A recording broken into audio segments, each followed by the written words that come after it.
Semoga yang subscribe diberikan rezeki melimpah dari jalan tak terduga. Dan yang like komen, dimudahkan jalannya menuju surga di hari akhir nanti. Siapa yang tak mendengar nama Qorun? Dia adalah seorang sosok kaya raya di zaman Nabi Musa yang namanya melegenda hingga sekarang. Kisahnya diabadikan dalam Al-Quran, bahkan menjadi peribahasa atau ungkapan di masyarakat guna menggambarkan seseorang yang mirip dengan tabiatnya atau menisbatkan harta yang ditemukan terpendam dalam tanah sebagai harta Qorun. Qorun adalah miliarder kaya raya yang hidup sejaman dengan Nabi Musa. Saking kaya rayanya, Qorun setiap kali keluar dari rumahnya, ia didampingi dengan 300 pelayan laki-laki dan 300 pelayan perempuan. Qorun juga dikawal oleh 4.000 pengawal yang diiringi 4.000 binatang ternak ditambah 60 ekor unta yang khusus membawa kunci-kunci gudang penyimpanan harta kekayaannya itu. Itu dilakukan semata-mata sebagai bentuk kesombongan bahwa dialah manusia paling kaya, paling terhormat, dan memiliki pengikut setia. Ia merasa lebih mulia dibandingkan Nabi Musa alaihissalam. Orang-orang tentu saja akan penasaran seberapa banyak harta kekayaan Qorun jika pengawal dan pembawa kunci gudang kekayaannya sebanyak itu.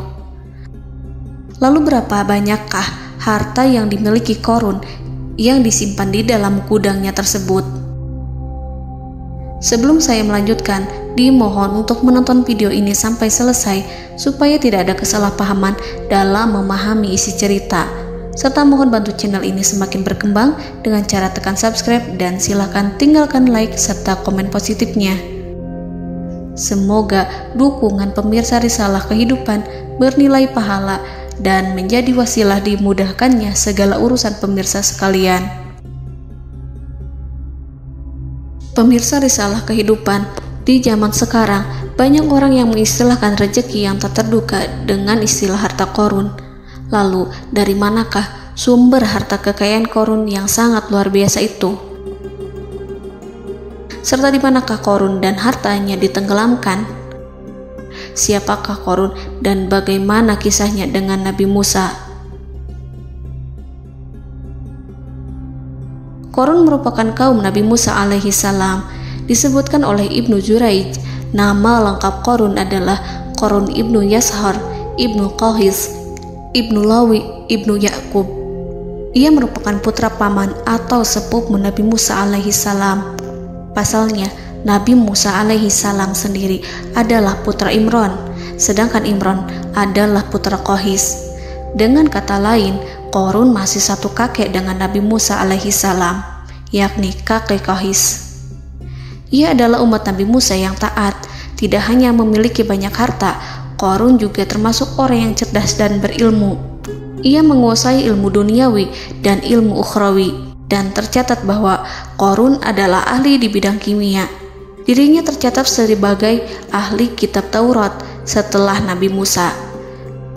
Kepandaian Qorun dalam ilmu agama membuat dirinya sering disebut dengan ilmu nawir, atau orang yang memberi cahaya dan penerangan. Suaranya terkenal merdu dalam membaca kitab Taurat. Selain itu, Qorun juga lihai dalam berbisnis.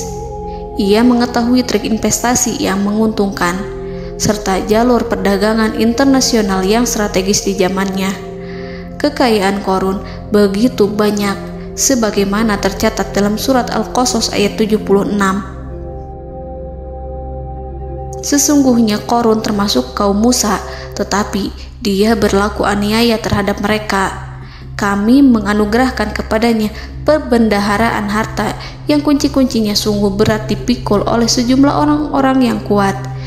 Dalam riwayat Kaisamah disebutkan, kunci gudang kekayaan Qorun dibutuhkan 60 bigol atau sejenis kuda kecil. Ukuran kuncinya sebesar jari, bahannya terbuat dari kulit, dan setiap kunci digunakan untuk satu gudang.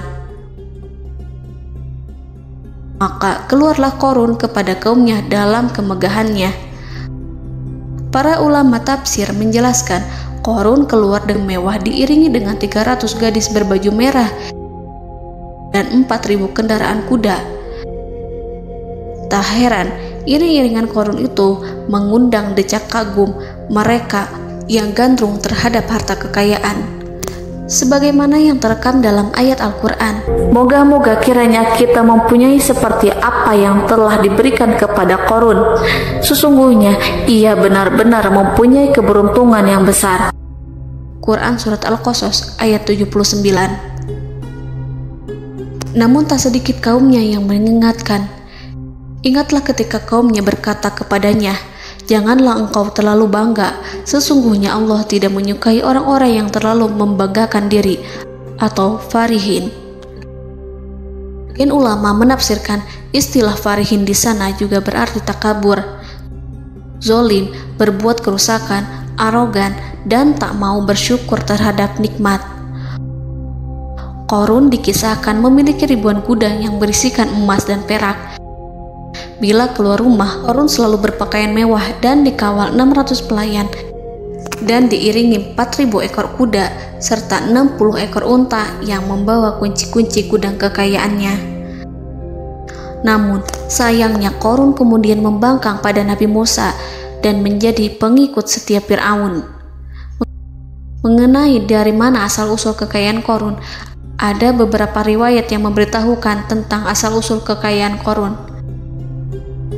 Sumber pertama menyebutkan bahwa jauh sebelum memiliki kekayaan, Qarun hanyalah seorang lelaki miskin yang tidak mampu menafkahi keluarganya. Anaknya sangat banyak. Lalu suatu ketika Qarun datang kepada Nabi Musa. Ia meminta Nabi Musa alaihi salam untuk mendoakannya agar Allah memberikan harta benda yang banyak. Qarun juga meminta Nabi Musa mengajarinya ilmu kimia dan ilmu-ilmu kehidupan lainnya. Qarun dikenal sebagai orang yang soleh dan mengikuti ajaran Ibrahim dengan baik, sehingga tanpa pikir panjang, Nabi Musa alaihi salam menyetujui permintaannya. Allah Subhanahu wa ta'ala mengabulkan doa Nabi Musa. Qarun diberikan kecerdasan luar biasa dan menguasai ilmu yang telah diajarkan kepadanya. Qarun menguasai teori dan praktik pembuatan emas permata dan beragam perhiasan mewah lainnya. Ia juga pakar dalam ilmu arsitektur, rancangan bangunan, penataan kota, dan lain sebagainya. Tidak lama setelah itu, hidupnya berubah.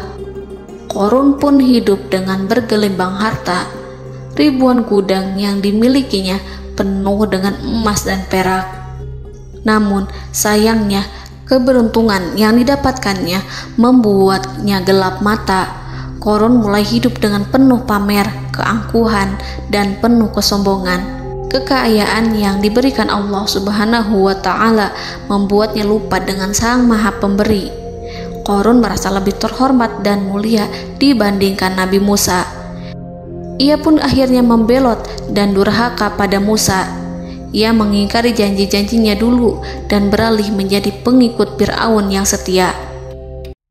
Loyalitas Qarun terhadap Fir'aun membuatnya diangkat menjadi kepala mandor yang membawahi ribuan pekerja. Dikisahkan bahwa Qarun bersikap semena-mena terhadap para pekerja. Ia tega memotong upah mereka.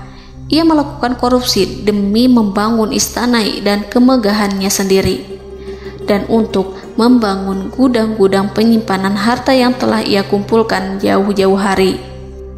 Ketika datang perintah zakat, Nabi Musa alaihi salam pergi menemui Qarun dan memerintahnya mengeluarkan zakat sebesar 1 dinar dari setiap 1000 dinar hartanya, 1 dirham dari setiap 1000 dirham, 1 kambing dari setiap 1000 kambing, dan seterusnya.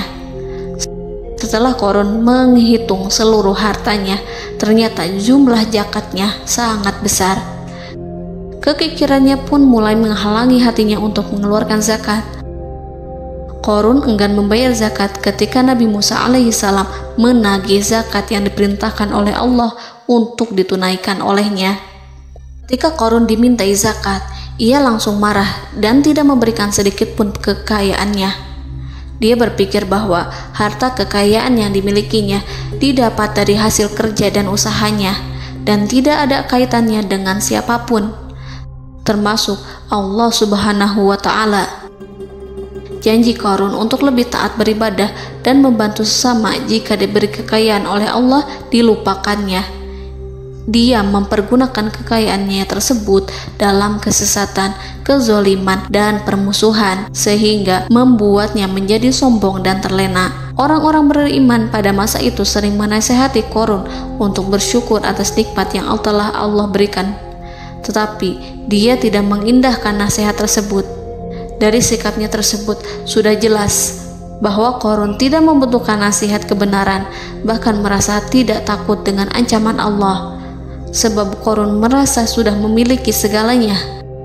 Qarun merasa dirinya hebat dan pintar serta punya banyak pengikut setia, punya banyak pengawal dan merasa aman karena dekat dengan Raja Fir'aun. Qarun berkata, "Sesungguhnya aku mendapatkan harta ini karena ilmu yang ada padaku." Qarun sangat sombong. Ia merasa hartanya didapatkannya sendiri tanpa campur tangan dan kehendak Zat yang Maha Kaya, yakni Allah Subhanahu wa Ta'ala. Apakah Qarun lupa ataukah ia tidak tahu bahwa Allah telah membinasakan orang-orang sombong sebelumnya yang bahkan lebih kuat darinya, yang lebih kaya darinya, yang lebih banyak pengawalannya, lebih kokoh dan tak terkalahkan dibanding dirinya? Karena terdorong sifat kikir dan angkuh, maka Qarun membuat rencana untuk melakukan tipu daya agar dia terlepas dari kewajiban membayar zakat. Dia ingin menjatuhkan nama baik dan citra baik Nabi Musa. Kemudian dia mengumpulkan tokoh-tokoh konglomerat Bani Israel. Ia berkata kepada mereka, "Wahai saudara-saudaraku, terhadap apa yang diperintahkan Musa untuk membayar zakat, apakah kalian akan mematuhinya? Sekarang dia hendak mengambil harta yang ada di tangan kalian, maka pikirkanlah suatu cara untuk menghindari perintahnya." Para pembesar-pembesar yang dipanggil kemudian menjawab, "Wahai paduka Qarun, engkau lebih besar daripada kami. Kami akan melakukan apapun yang kau inginkan." Qarun berkata, "Datangkanlah kepadaku wanita cantik. Aku akan memberinya hadiah besar jika ia berhasil menggoda dan memfitnah Musa." Ketika wanita cantik yang diinginkannya datang, Qarun memberikan kepadanya uang muka sebagai jaminan. Ia akan membayarkan seluruh yang dijanjikannya ketika berhasil menjalankan misinya. Bukan hanya itu, Qarun pun berjanji akan menjadikan wanita ini sebagai istrinya. Keesokan harinya, Qarun mengumpulkan Bani Israel. Setelah itu, Qarun menghadap kepada Nabi Musa seraya berkata, "Orang-orang menanti kedatangan Anda, sampaikanlah saran dan nasihat kepada mereka." Nabi Musa kemudian keluar dari rumahnya. Ia mulai menyampaikan nasihat pada umatnya. Di antara nasihatnya, beliau berkata, "Barang siapa yang mencuri, aku akan memotong tangannya. Barang siapa yang memfitnah, aku akan mencambuknya sebanyak 70 kali.